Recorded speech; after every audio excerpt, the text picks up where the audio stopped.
ஹல்லேலூயா.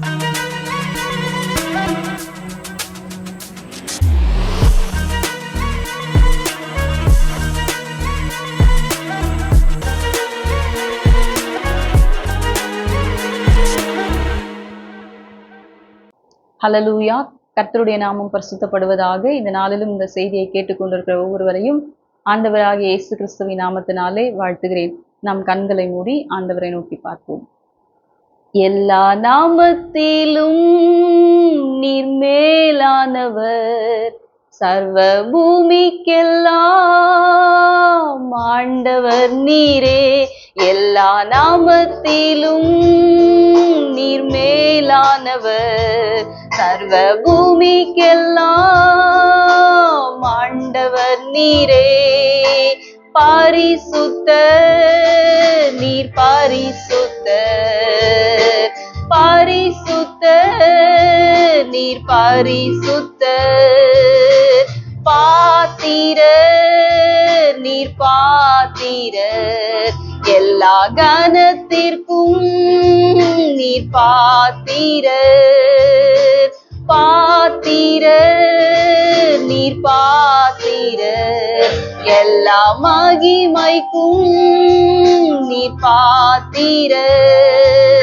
நல்லவர் நீர் பெரியவர், உன்னத நீர் உயர்ந்தவர், பரிசுத்தர் நீர் பரிசுத்தர், நீர் ஒருவரே பரிசுத்தர். நித்தியவாசியும் பரிசுத்தர் என்கிற நாமம் உடையவரே, நித்தியவாசியும் பரிசுத்தர் என்கிற நாமம் உடையவரே. மகத்துவமும் உன்னதமுமான நாமம் உடையவரே, மகத்துவமும் உன்னதமுமான நாமம் உடையவரே.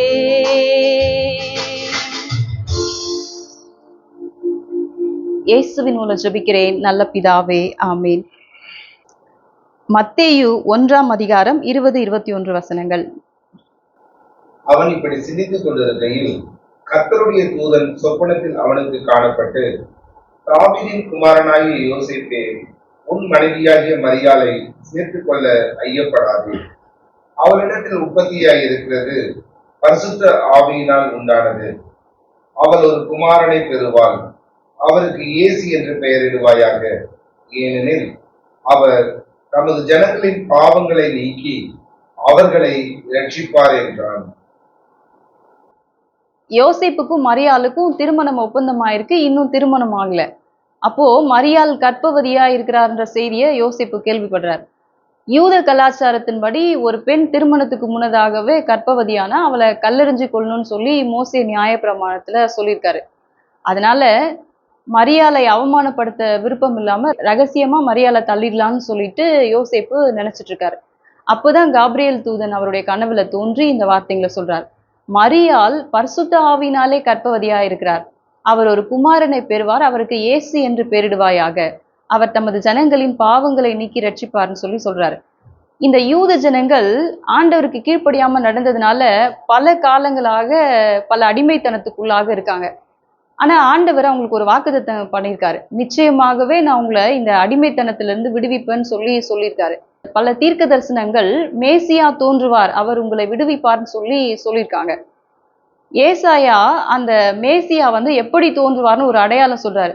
ஒரு கன்னிகை கர்ப்பவதியாகி ஒரு குமாரனை பெறுவார்னு சொல்லியிருக்கிறார். அந்த தீர்க்க தரிசனத்தின் நிறைவேறுதலாக தான் மரியாள் இன்னைக்கு கர்ப்பவதியா இருக்கிறார் அப்படின்ற ஒரு மனிதனை குறித்த ஒரு பெரிய தேவ திட்டத்தை ஆண்டவர் யோசேப்புக்கு வெளிப்படுத்துறார். இதே மாதிரி இயேசு கிறிஸ்துக்கு முன்னதாக பல குழந்தைகள் பிறக்கிறதுக்கு முன்னதாக அவங்களுடைய பெயர்கள் வேதத்துல சொல்லப்பட்டிருக்கு. ஆனா அவங்க சரீர பிரகாரமான ஒரு அடிமைத்தனத்திலிருந்து ஒரு நாட்டுல இருந்து இன்னொரு நாட்டுக்கு கொண்டு வந்திருக்காங்க. ஆனா இயேசு கிறிஸ்துவை குறித்து சொல்லும் பொழுது அவர் பாவத்திலிருந்து ரட்சிப்பார்னு சொல்லப்பட்டிருக்கு. இன்னைக்கு பாவம் செய்யாத மனுஷனே இல்லை, எல்லா மனிதனும் பாவத்துல பிறந்திருக்கிறோம். அப்போ உலகத்துல பிறந்த எல்லா மனிதனையும் பாவத்திலிருந்து ரட்சிக்கும்படியாக இயேசு கிறிஸ்து பிறக்கிறார். தெய்வமா இருந்தவர் மனிதனா இந்த பூமிக்கு வரார். அப்போ மனிதனாக வரும்பொழுது அவருக்கு இந்த பூமியில ஒரு பேர் இருக்கணும். அந்த பேர் தான் இயேசுன்னு சொல்லி இங்க யோசேப்புக்கு சொல்லப்படுது. அப்போ மனிதனை விடுவிக்க வேண்டிய ஒரு சூழ்நிலை வரும்பொழுது ஆண்டவர் தன்னுடைய நாமத்தை வெளிப்படுத்தினார்னு சொல்லி பார்க்கிறோம். இதே மாதிரி பழைய ஏற்பாட்டுல ஆண்டவர் தன்னுடைய நாமத்தை வெளிப்படுத்தினதை யாத்திராகமம் 3ஆம் அதிகாரத்துல வாசிக்கிறோம். இஸ்ரவேல் ஜனங்கள் எகிப்தினுடைய அடிமைத்தனத்துல இருக்காங்க. அப்போ அவங்க எப்படியாவது ஆண்டவர் நமக்கு தந்த வாக்குத்தத்தம் நிறைவேறும்னு சொல்லி ஆண்டவரை நோக்கி ஜெபிக்கிறாங்க. ஆண்டவர் அவங்களுடைய கூக்குரலை கேட்டு மோசையை அழைத்து, நீ போய் இந்த இஸ்ரவேல் ஜனங்களை எகிப்தில இருந்து மீட்டு கொண்டு வான்னு சொல்லி சொல்றாரு. அப்போ மோசே, உங்க கடவுளுடைய பேர் என்னன்னு சொல்லி கேட்டா நான் என்ன சொல்லுவேன்னு சொல்லி கேட்கிறார். அப்போதான் ஆண்டவர் ஐ ஆம் தட் ஐ ஆம், நான் இருக்கிறவராகவே இருக்கிறேன்னு போய் சொல்லுன்னு சொல்லி சொல்றாரு. மூல பாஷையில ஐ ஆம் தட் ஐ ஆம்னா ஆண்டவர் நித்தியமானவர், துவக்கமும் முடிவும் இல்லாதவர், அதரிசனமானவர்னு சொல்லி பொருள்படும்படியாக சொல்லப்பட்டிருக்கு. அப்போ ஆண்டவர் அடிமைத்தனத்திலிருந்து ஜனங்களை விடுவிக்க வேண்டிய ஒரு சூழ்நிலை வரும்பொழுது தன்னுடைய நாமத்தை வெளிப்படுத்துகிறார். அதே போல புதிய ஏற்பாட்டுல பாவத்திலிருந்து விடுவிக்க வேண்டிய ஒரு சூழ்நிலை வரும்பொழுது தன்னுடைய நாமத்தை வெளிப்படுத்தினார்னு சொல்லி பார்க்கிறோம்.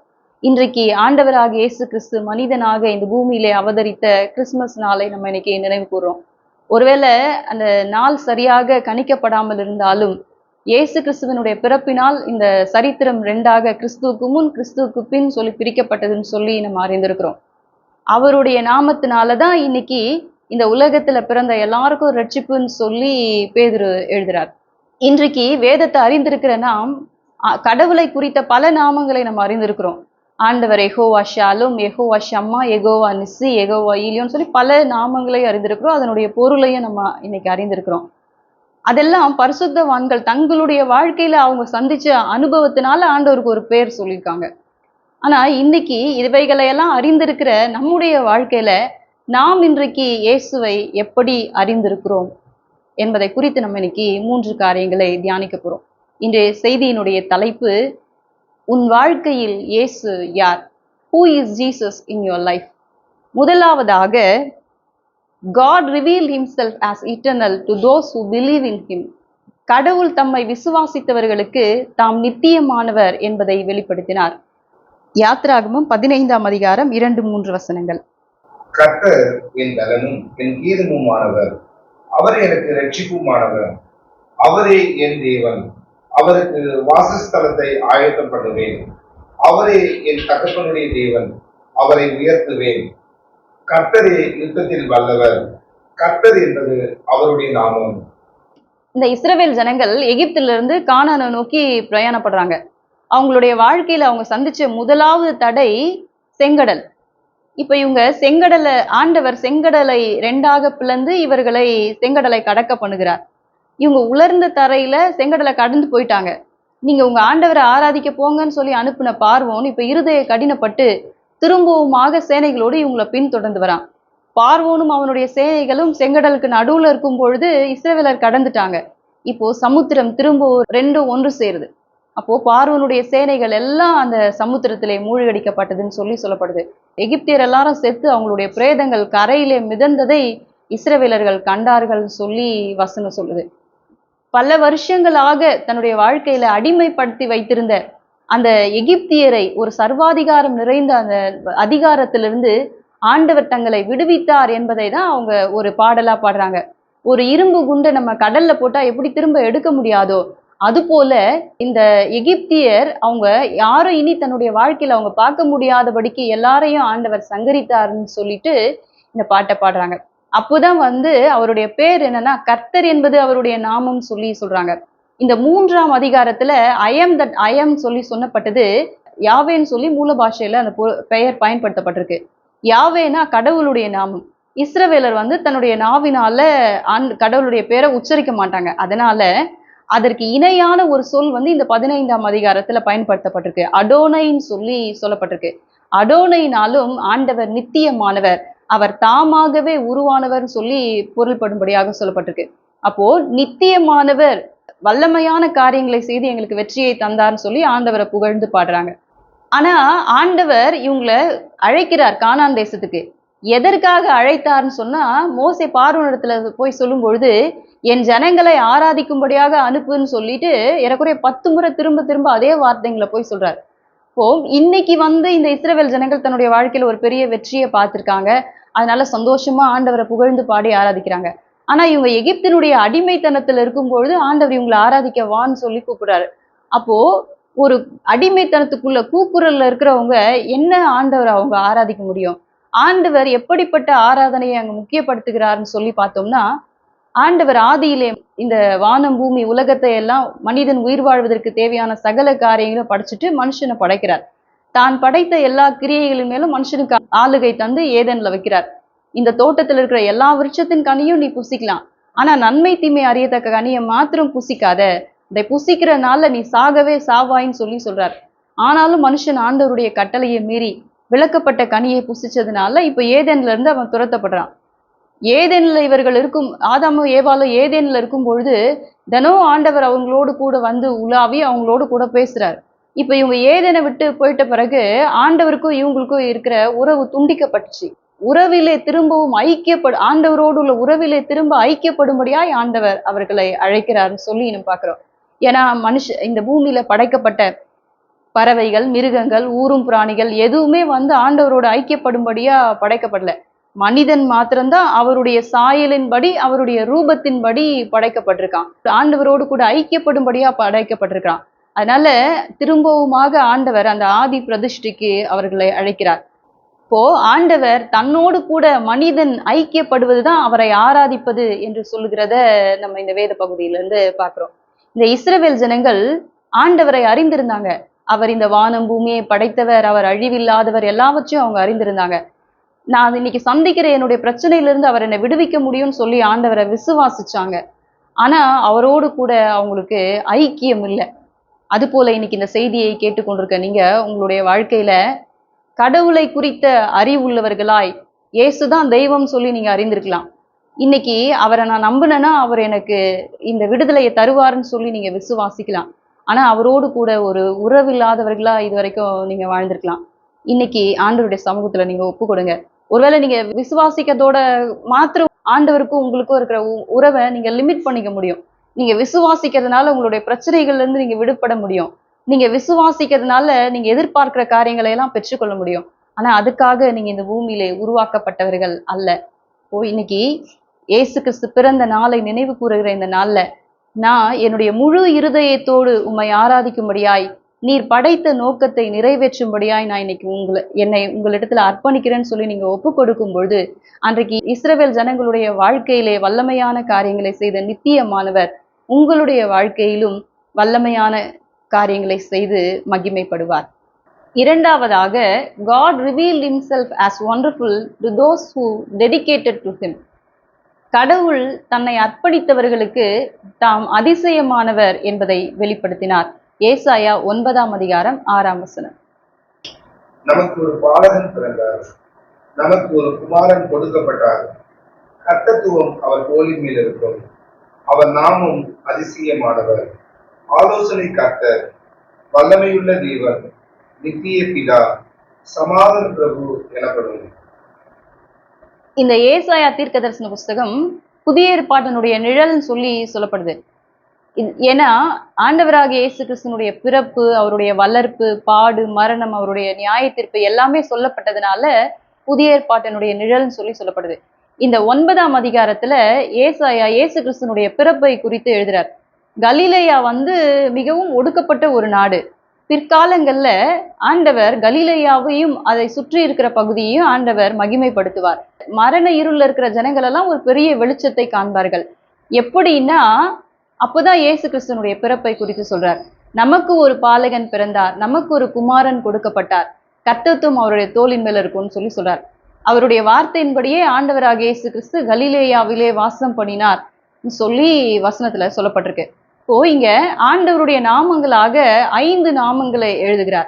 அவர் அதிசயமானவர், அவர் வல்லமையுள்ள தேவன், அவர் நித்திய பிதா, அவர் ஆலோசனை கர்த்தர், சமாதான பிரபுன்னு சொல்லி சொல்லப்பட்டிருக்கு.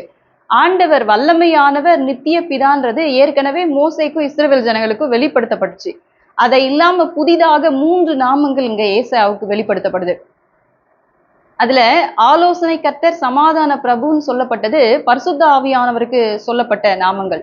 அதிசயமானவர்னு சொன்னது இயேசு கிறிஸ்துவுக்கு சொல்லப்பட்ட நாமம். ஏசாயாவுக்கும் இயேசு கிறிஸ்துவுக்குமே 700 வருஷ வித்தியாசம். இயேசு கிறிஸ்துவை குறித்து, பரிசுத்த ஆவியானவரை குறித்த நாமங்களை எல்லாம் ஆண்டவர் ஏசாயாவுக்கு வெளிப்படுத்தினதை பார்க்கிறோம். ஏன் ஆண்டவர் ஏசாயாவுக்கு வெளிப்படுத்தினார்னா, அவருடைய அழைப்பை குறித்து நம்ம 6ஆம் அதிகாரத்துல வாசிக்கிறோம். ஒரு நாள்ல ஏசாயா தேவாலயத்துக்கு போறார். அப்போ ஒரு தரிசனத்தை பார்க்கிறார். ஆண்டவர் ஒரு உயரமான சிங்காசனத்துல வீற்றிருக்கிறார். இப்போ கேருபீன்களும் சேராபீன்களும் கர்த்தர் பரிசுத்தர் பரிசுத்தர்னு சொல்லி புகழ்ந்து பாடுது. இப்போ இந்த தரிசனத்தை பார்த்த உடனே ஏசாயா, ஐயோ நான் அதமானேன், நான் அசுத்த உதடுகள் உள்ள மனுஷர்கள் மத்தியில வாசம் பண்றேன் சொல்லி சொல்றாரு. உடனே ஒரு தூதன் பறந்து வந்து பலிப்பீடத்துல இருந்து ஒரு அக்கினி தழலை எடுத்து ஏசாயாவுடைய நாவை தொட்டு, உன்னுடைய பாவத்தை நிவர்த்தி ஆக்கினேன், உன்னுடைய அக்கிரமம் நீங்கிச்சுன்னு சொல்லி சொல்றான். அதுக்கு பிறகு ஏசாயா ஆண்டவருடைய சத்தத்தை கேட்கிறார். இப்போ ஆண்டவர், யார் நமது காரியமாய் போவார், யாரை நான் அனுப்புவேன்னு சொல்லி சொல்றார். உடனே ஏசாயா, இதோ அடியேன், என்னை அனுப்பும் சொல்லி சொல்றார். அப்போதான் ஆண்டவர் ஏசாயாவுக்கு இந்த தீர்க்க தரிசன அபிஷேகத்தை தந்து இந்த இஸ்ரவேல் ஜனங்களுடைய பாவங்களை எச்சரித்து அவர்களை உணர்த்தும்படியாக ஆண்டவர் அனுப்புறார். அதற்கு பிறகு ஆண்டவரை குறித்து வெளிப்படுத்தப்பட்ட காரியங்கள் தான் இவைகள் எல்லாம். என்னுடைய சுயத்துக்காக இல்ல, நான் உங்க சேவையை செய்யறேன், உங்க வேலையை செய்யறேன்னு சொல்லி தன்னை அர்ப்பணித்த ஒரு மனிதனுக்கு தாம் அதிசயமானவர் என்பதை வெளிப்படுத்தினார் சொல்லி பார்க்கிறோம். இதே போல ஏசாயாவுக்கு மாத்திரமல்ல, ஆண்டவர் தாம் அதிசயமானவர் என்பதை வெளிப்படுத்தினதை நியாயாதிபதிகள் 13ஆம் அதிகாரத்துல வாசிக்கிறோம். இந்த இஸ்ரவேல் ஜனங்கள் திரும்பவுமாக பெலிஸ்தருடைய கையில 40 வருஷங்கள் அடிமைகளா இருக்காங்க. அப்போ மனோவாவனுடைய மனைவி ஒரு நாள் வயல்வெளியில வேலை செஞ்சுட்டு இருக்கா. அப்போ ஒரு தூதன் வந்து அவளிடத்துல தோன்றி, நீ வந்து ஒரு குமாரனை பெறுவாய், அவன் வந்து இந்த இஸ்ரவேல் ஜனங்களை பெலிஸ்தருடைய கைக்கு நீங்களாக்கி அவன் ரட்சிப்பான், அதனால நீ திராட்சை ரசம் குடிக்க கூடாது, இப்படிப்பட்ட ஆகாரங்களை எல்லாம் நீ புசிக்க கூடாதுன்னு சொல்லி சொல்றான்.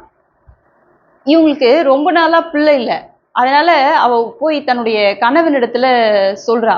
அப்போ மனோவா, இப்போ ஆண்டவரே நீங்க அனுப்பின தூதனை திரும்பவும் அனுப்பி நாங்க எப்படி நீங்க தரப்போற பிள்ளைய வளர்க்கணுன்ற காரியத்தை எங்களுக்கு கற்பிங்கன்னு சொல்லி ஜெபிக்கிறான். அந்த தூதன் வந்து இந்த தம்பதிகளை சந்திக்கிறார்.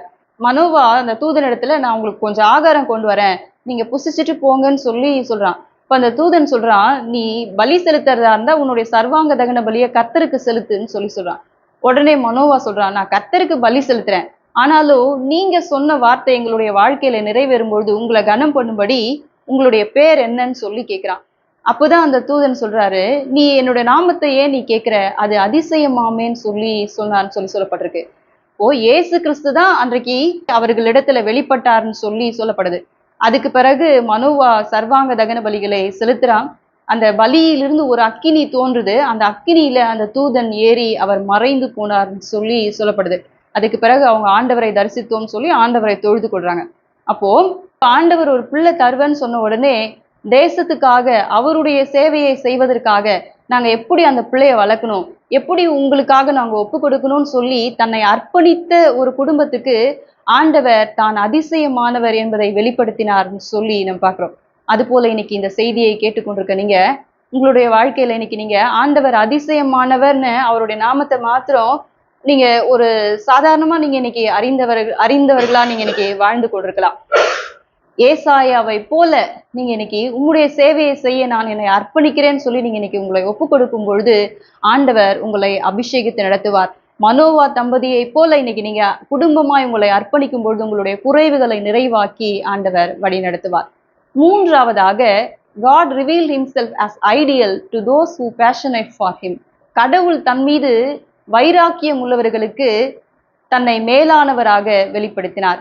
பிலிப்பியர் 2ஆம் அதிகாரம் 9 - 11 வரை உள்ள வசனங்கள். ஆதலால் தேவன் எல்லாவற்றுக்கும் மேலாக அவரை உயர்த்தி இயேசுவின் நாமத்தில் வானோர் தூதரத்தோர் பூமியின் கீழானோருடைய விழங்கள் யாவும் முடங்கும்படிக்கும் பிதாவாகிய தேவனுக்கு மகிமையாக இயேசு கிறிஸ்து கர்த்தர் என்று நாவுகள் யாவும் அறிக்கை பண்ணும்படிக்கும் எல்லா நாமத்துக்கும் மேலான நாமத்தை அவருக்கு தந்தருளினார். அப்போஸ்தலனாகிய பவுல் வந்து பிதாவாகிய தேவன் தமக்கு மகிமையாக இயேசு கிறிஸ்துவுக்கு மேலான ஒரு நாமத்தை தந்தார்னு சொல்லி எழுதுறார். ஏன் மேலான நாமத்தை தந்தார்னு அதற்குரிய காரணங்களை முந்தைய வசனங்கள் எழுதுறார். ஆண்டவராகிய இயேசு கிறிஸ்து பிதாவுக்கு சமமாய் இருந்தார், அவருடைய ரூபமாய் இருந்தார். ஆனாலும் அதெல்லாம் தனக்கு ஒரு பெரிய காரியமா அவர் நினைக்காம தம்மை தாமே தாழ்த்தி அடிமையின் ரூபம் எடுத்து மனுஷர் சாயலானார் சொல்லி எழுதுறார்.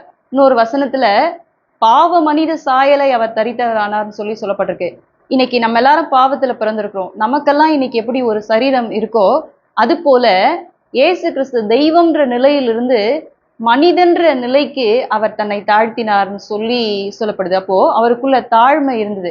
ரெண்டாவதா, அவர் இந்த பூமியில பிறந்த பிறகு அவர் எந்த ஒரு பாவமுமே செய்யல, குற்றமில்லாத ஒரு வாழ்க்கை வாழ்ந்தார். ஆனா கொலை செய்த ஒரு மனிதனுக்கு வழங்கப்பட்ட சிலுவை மரண தீர்ப்பை பிதாவாகிய தேவன் அவருக்கு அனுமதித்த பொழுது அவர் கீழ்ப்படிந்து அதை ஏற்றுக்கொண்டார். அப்ப அவருக்குள்ள கீழ்ப்படிதல் இருந்தது. அந்த தாழ்மை, கீழ்ப்படிதல், அந்த 2 குணாதிசயமும் அவருக்குள்ள இருந்ததுனால பிதாவாகிய தேவன் இயேசு கிறிஸ்துக்கு மேலான நாமத்தை தந்தார் சொல்லிட்டு தான் இந்த வார்த்தையை சொல்றார். இயேசு கிறிஸ்து தனக்குரியவைகளை தேடாம நமக்குரியவைகளை அவர் எப்படி தேடினாரோ அது போல கிறிஸ்துவில் இருந்த சிந்தை உங்களிலே இருக்க கடவுதுன்னு சொல்லி சொல்றார். ஆண்டவர் சொல்ற காரியங்களை தவறா புரிஞ்சுக்கிறது இல்ல. நான் பிறருக்குரியவைகளை தேடுவேன், ஆனா ஆண்டவருடைய சமூகத்துல நான் தாழ்த்த மாட்டேன், கீழ்ப்படிய மாட்டேன், அப்படி இல்லை. முதல்ல ஆண்டவருடைய சித்தத்துக்கு நீங்க கீழ்ப்படிந்து உங்களை தாழ்த்தி அதுக்கப்புறம் பிறருக்குரியவைகளை தேடணும். அதுதான் இயேசு கிறிஸ்துவில் இருந்த சிந்தைன்னு சொல்லி இங்க பவுல் எழுதுறார். இத பவுல் தன்னுடைய வாழ்க்கையிலே கடைபிடித்திருக்கிறார். அதுதான் அவர் தொடர்ந்து சொல்றது நம்ம இந்த பிலிப்பியர் 3ஆம் அதிகாரத்துல வாசிக்கிறோம். நானும் மேன்மை பாராட்டணும்னா எனக்கும் நிறைய காரியங்கள் இருக்கு. நான் இஸ்ரவேல் வம்சத்தான், நான் பெஞ்சமின் கோத்திரத்தான், நியாய பிரமாணத்தின்படி ஒருத்தனும் என் மேல எந்த குற்றமும் சாட்ட முடியாது. ஆனாலும் இயேசு கிறிஸ்துவை அறிகிற அறிவின் மேன்மைக்காக இவைகளை எல்லாம் நான் நஷ்டம் என்று விட்டேன், குப்பையாக எண்ணுகிறேன்னு சொல்லி சொல்றார். ஒரு நாள்ல ஆண்டவர் பவுலை அழைத்த பொழுது தரிசனத்திலேயே அவர் கீழ்ப்படிந்தார்னு சொல்லி வசனம் சொல்லுது. அதுக்கு பிறகு கீழ்ப்படிதலோடு அவருடைய வாழ்க்கை நிக்கல. பவுல் கமாலியேலினுடைய பாதத்துல அவர் கல்வி கற்றவர், ஒரு செல்வ செழிப்புள்ள குடும்பத்துல பிறந்தவர், யூத மார்க்கத்தை அவ்வளவு பக்தி வைராக்கியமா பின்பற்றினவர். அப்போ சமுதாயத்துல ஒரு பெரிய அந்தஸ்துள்ள மனுஷன். இன்னைக்கு இயேசு கிறிஸ்துவை ஏற்றுக்கொள்றதுனால இந்த மேன்மைகளை எல்லாம் அவர் இழக்க வேண்டிய சூழ்நிலை. ஆனாலும் கிறிஸ்துவுக்காக நான் அவைகளை எல்லாம் விட்டு விட்டேன்னு சொல்லி சொல்றார். எதற்காக அவைகளை எல்லாம் விட்டார்னா, எப்படியாவது இயேசு கிறிஸ்து வரும்பொழுது நான் அவருடைய உயிர்த்தெழுதல்ல பங்கு பெறணுன்றதுக்காக இவைகளை எல்லாத்தையும் நான் விட்டுட்டேன்னு சொல்லி சொல்றார். தொடர்ந்து நான் ஆண்டவருக்கு கீழ்ப்படிஞ்சிட்டேன், நான் என்னை தாழ்த்திட்டேன்னு ஒரு பெருமையில வாழல பவுல். நான் எதற்காக ஆண்டவர் என்னை பிடித்தாரோ அந்த லக்கை நான் பெற்றுக்கொள்ளும்படியாக இன்னைக்கு ஆசையாய் நான் தொடர்கிறேன்னு சொல்லி சொல்றார். அதனால இந்த உலகத்துல நான் சந்திக்கிற காரியங்கள் எப்படிப்பட்ட காரியங்களா இருந்தாலும் எல்லாவற்றிலும் நம்மில் அன்பு கூறுகிறவராலே நாம் முற்றும் ஜெயம் கொள்ளுகிறவர்களா இருக்கிறோம்னு சொல்லி சொல்றாரு. 8ஆம் அதிகாரத்துல சொல்லும் பொழுது உபத்திரவமோ, பாடுகளோ, நிந்தையோ, நாசமோசமோ, நிர்வாணமோ, பசியோ, வியாகுலமோ, இன்னைக்கு நடக்கிற காரியங்களோ, என்னுடைய வாழ்க்கையில இனிமேல் நடக்க போற காரியங்களோ, எதுவும் கிறிஸ்துவனுடைய அன்பிலிருந்து என்னை பிரிக்காது என்று நான் நிச்சயித்திருக்கிறேன்னு சொல்லி சொல்றார். அப்போ அவர் என்னை நேசித்தது போல நான் இன்னைக்கு இயேசு கிறிஸ்துவை நேசிக்கிறேன்னு சொல்லி சொல்றார். பவுல் எப்படி இயேசு கிறிஸ்துவை சந்திக்கிறதுக்கு முன்னதாக யூத மார்க்கத்தை ஒரு வைராக்கியமா பின்பற்றினாரோ அதே போல இயேசு கிறிஸ்துவை ஏற்றுக்கொண்ட பிறகு ஒரு வைராக்கியமாய் ஒரு ஆண்டவரை பின்பற்றினார்னு சொல்லி வசனம் சொல்லுது. அதனாலதான் மற்றவர்களுக்கு, மோசேக்கு, ஏசாயாவுக்கு, மனோவா தம்பதிக்கெல்லாம் ஆண்டவருடைய நாமம் வெளிப்படுத்தப்பட்டது போல பவுலுக்கு இங்க ஆண்டவருடைய நாமம் டைரக்டா இங்க சொல்லப்படல. ஆனா பவுலுக்கு ஆண்டவர் ஆவிக்குரிய ரகசியங்களை எல்லாம் வெளிப்படுத்தியிருக்கிறார். 3ஆம் வானம் வரைக்கும் அவர் எடுத்துக்கொள்ளப்பட்டார்னு சொல்லி சொல்லப்படுது. அப்போ இயேசு கிறிஸ்து தான் இப்படிப்பட்ட நாமங்களை எல்லாம் பெற்றுக்கொண்டார்னு சொல்லி தனக்கு வெளிப்படுத்தப்பட்ட காரியங்களை தொடர்பு படுத்தி அவர் மேலான நாமத்தை பெற்றார்னு சொல்லி எழுதுறதை நம்ம பார்க்கிறோம். பவுலுக்கு அவர் மேலானவர் என்பதை ஆண்டவர் வெளிப்படுத்தினது மாத்திரமல்ல, சரித்திரத்துல அவரையும் ஒரு மேலான ஸ்தானத்திலே நிறுத்தி இருக்கிறார். இன்னைக்கு சீஷருங்க 12 பேருக்கும் யாருக்கும் சொல்லப்படாத ஒரு பெயர் பவுலுக்கு சொல்லப்பட்டிருக்கு. சென்டர் ஆஃப் கிறிஸ்டியானிட்டி, கிறிஸ்தவத்தினுடைய மையம் சொல்லி அழைக்கப்படுகிறார். அவர் எழுதின கடிதங்கள் தான் சபையினுடைய வளர்ச்சிக்கும் சபையினுடைய துவக்கத்துக்கும் எல்லாத்துக்கும் அது ஆதாரமா இருந்ததுன்னு சொல்லி நம்ம பார்க்கிறோம். அது போல இன்னைக்கு இந்த செய்தியை கேட்டுக்கொண்டிருக்க நீங்க உங்களுடைய வாழ்க்கையில இது வரைக்கும் ஆண்டவருடைய சித்தத்துக்கு நீங்க கீழ்ப்படியாம ஒரு பெருமையுள்ள வாழ்க்கை, ஒரு சுயநலமான வாழ்க்கையை நீங்க இது வரைக்கும் வாழ்ந்திருக்கலாம். இன்னைக்கு ஆண்டவர் ஒரு நாளை உங்களுக்காக இந்த பூமியில அவதரித்த நாளை நினைவு கூறுகிற இந்த நாள்ல நீங்க ஒரு நாள்ல உங்களை எனக்கு தந்தது போல நான் என்னை உமக்கு அர்ப்பணிக்கிறேன்னு சொல்லி நீங்க ஒப்பு கொடுக்கும் பொழுது அவரிலே இருந்த சிந்தையை இந்த நாளிலே ஆண்டவர் உங்களுக்கு கட்டளையிட்டு உங்களுக்கும் ஒரு மேலான ஸ்தானத்தை தந்து ஆண்டவர் நிறுத்துவார். இப்ப இன்னைக்கு ஆண்டவர் நம்மோடு கூட பேசியிருக்கிறார். Who is Jesus in your life? உன் வாழ்க்கையில் இயேசு யார்? அப்போஸ்தலனாகிய பேதுரு சொல்லும்பொழுது, இயேசு என்னும் நாமத்தினாலதான் மனுஷர் எல்லாருக்கும் ரட்சிப்புன்னு சொல்லி எழுதுறார். இதுவரைக்கும் ஆண்டவரை விசுவாசிக்காமல் இருந்து இந்த செய்தியை நீங்க கேட்டுக்கொண்டிருப்பீர்கள். ஆனால் இன்னைக்கு ஆண்டவருடைய சமூகத்துல உங்களை ஒப்பு கொடுங்க. இயேசு கிறிஸ்து, நீர் தெய்வ மனிதனாக எனக்காக இந்த பூமியிலே நீர் பிறந்தீர், எனக்காக நீர் பாடுபட்டு சிலுவையிலே மரித்து அடக்கம் பண்ணப்பட்டு 3ஆம் நாளிலே உயிர்த்தெழுந்தீர், மீண்டும் என்னை உம்மிடத்திலே சேர்த்துக் கொள்ளும்படியாக நீர் வருவீர் என்பதை நான் விசுவாசிக்கிறேன்னு சொல்லி இன்னைக்கு நீங்க உங்களை ஒப்பு கொடுக்கும் பொழுது உங்களுடைய எல்லா விதமான அடிமைத்தனத்திலிருந்து ஆண்டவர் உங்களை ரட்சிப்பார். இப்போ எப்படிப்பட்ட பாவமா இருந்தாலும் எல்லா பாவத்திலிருந்து உங்களை ரட்சிக்கிறதுக்கு தான் ஆண்டவராகிய இயேசு கிறிஸ்து இந்த பூமியில அவதரித்தார். இப்போ இன்னைக்கு உங்களுடைய பாவங்களை நீங்க அறிக்கை செய்யும் பொழுது அவைகள் எல்லாவற்றிலிருந்து ஆண்டவர் உங்களை விடுவிப்பார். ஒருவேளை இன்னைக்கு நான் என்னுடைய பாவத்தை அறிக்கையிறதுனால, சும்மா என் வாய் வார்த்தையினால நான் சொல்றதுனால நான் எப்படி ரட்சிக்கப்பட முடியும்னு சொல்லி நீங்க நினைக்கலாம். எப்படி நீங்க ஒரு கலவரமான சூழ்நிலையை சந்திக்கும் பொழுது நீங்க உங்களுடைய இருதயத்துல ஒரு சமாதானமின்மையை நீங்க உணர்றீங்களோ, அது போல நீ தெய்வம்னு விசுவாசிக்கிற, என்னுடைய பாவத்தை அறிக்கையிடுறேன்னு சொல்லி நீங்க ஒப்பு கொடுக்கும் பொழுது அதே நேரத்துல உங்களுடைய இருதயத்திலே ஒரு சமாதானத்தை ஆண்டவர் தந்து அதையே நீங்க ரட்சிப்பினுடைய அடையாளமாய் உணர்ந்து கொள்ளும்படியாய் ஆண்டவர் உங்களுக்கு அருள் செய்வார். நீங்க ஏற்கனவே ஆண்டவராகிய இயேசு கிறிஸ்துவை அறிந்திருப்பீர்களானால் ஆதி பிரதிஷ்டைக்கு ஆண்டவர் இன்றைக்கு உங்களை அழைக்கிறார். நீங்கள் ஆண்டவரை நித்தியமானவர் என்று நீங்கள் அறிந்திருப்பீர்களானால் இன்றைக்கு அவரை உங்களுடைய முழு இருதயத்தோடு ஆராதிக்கும்படியாய், அவரோடு ஐக்கியப்படும்படியாய் ஆண்டவர் அழைக்கிறார். ஆண்டவர் அதிசயமானவர் என்பதை நீங்க அறிந்திருப்பீர்களானால் இன்னும் அவரை விசுவாசித்து உங்களை அர்ப்பணித்து அவருக்கு சேவை செய்வதை ஆண்டவர் விரும்புகிறார். ஆண்டவர் மேலானவர் என்பதை உங்களுடைய வாழ்க்கையிலே நீங்கள் அறிந்திருப்பீர்களானால் நேச வைராக்கியத்தோடு அவரை பின்பற்றும்படியாய் ஆண்டவர் அழைக்கிறார். நம் கண்களை மூடி ஆண்டவரை நோக்கி பார்ப்போம்.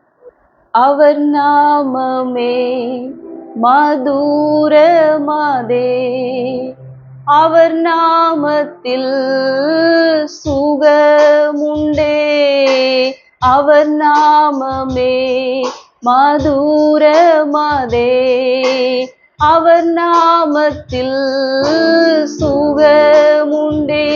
இயேசு நாமம், இயேசு நாமம், இயேசு நாமம், இயேசு நாமம், இயேசு நாமம், இயேசு நாமம் வாழ்கவே. இயேசு நாமம், இயேசு நாமம், இயேசு நாமம், இயேசு நாமம், இயேசு நாமம், இயேசு நாமம் வாழ்கவே.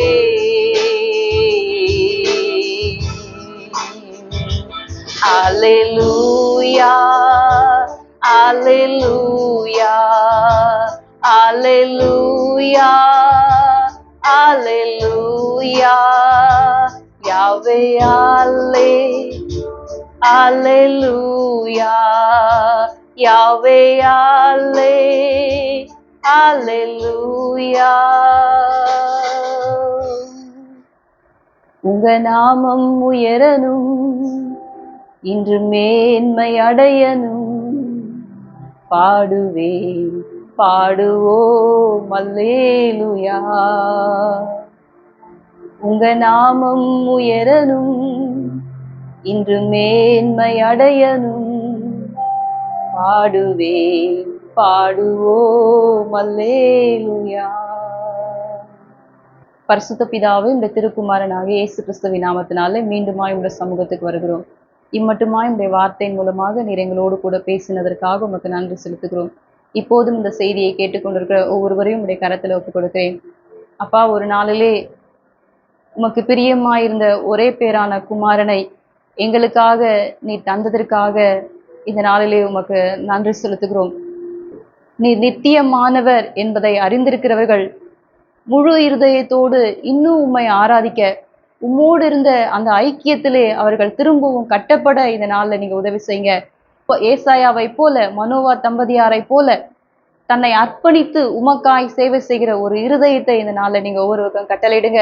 பவுலை போல உடனடியான ஒரு கீழ்ப்படிதல், தாழ்மையுள்ள ஒரு இருதயத்தை ஒவ்வொருக்கும் நீங்க கட்டளையிட்டு நீர் உயர்ந்தவராய் வெளிப்படும்படியாய் உம்முடைய பொற்கரங்களுக்குள்ளே ஒப்பு கொடுக்கிறேன். காத்துக்கொள்ளுங்க, பலப்படுத்துங்க, நிலைநிறுத்துங்க, வழி நடத்துங்க, ஆசீர்வதிங்க. இயேசுவின் மூலம் ஜெபிக்கிறேன் நல்ல பிதாவே, ஆமென். Wish you happy Christmas. ஆண்டவர் தாமே உங்கள் ஒவ்வொருவரையும் ஆசீர்வதிப்பாராக. God bless you and God be with you.